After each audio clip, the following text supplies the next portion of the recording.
ভবিষ্যৎ বিচার কখনো মিথ্যে হয় না। আমার এক বান্ধবী পূজার বিএ পাশ করে এক কলেজে চাকরি পেয়েছে।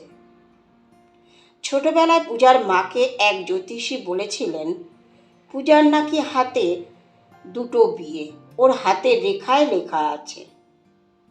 পূজার মা বিশ্বাস করেননি। অবশেষে পূজার মা নিজের পছন্দের পাত্রের সাথে বিয়ে দিলেন ঘটা করে। কিন্তু পূজা শ্বশুরবাড়ি যাওয়ার পরদিন থেকেই চরম অশান্তি। শ্বশুরমশাই নাকি এই বিয়ে মানতেই চান না, মানে পূজাকে মেনে নিতে চান না। বৌমার গায়ের রং কালো। মামি শাশুড়ি মানতে চাইছে না, বৌমা চাকরি করবে। পূজা বাড়ির আদরের মেয়ে, তাই ওর মা ওকে কখনো রান্নাঘরে যেতে দিত না। পূজা ভালো রান্না করতে পারে না। এইভাবে বিয়ের 1 মাস কেটে গেল। পূজা যখন তার স্বামীকে জানায় সব অসুবিধার কথা, তখন পূজার স্বামী পূজাকে বলে, তোমাকে বিয়ে করে আমি ভুল করেছি।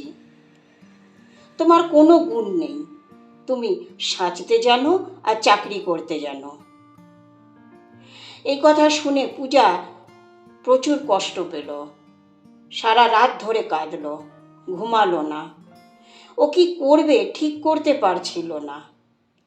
এদিকে পূজার বাবার বাড়ির অবস্থা খুব একটা ভালো না। ছোট্ট একটা বোন, বাবার এক ছোট্ট জলখাবারের একটা দোকান, তার উপর নির্ভর করেই সংসার চলে।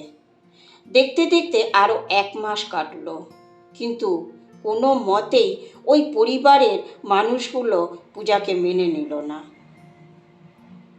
তীব্র যন্ত্রণা ভোগ করে পূজা বাপের বাড়িতে ফিরে এলো।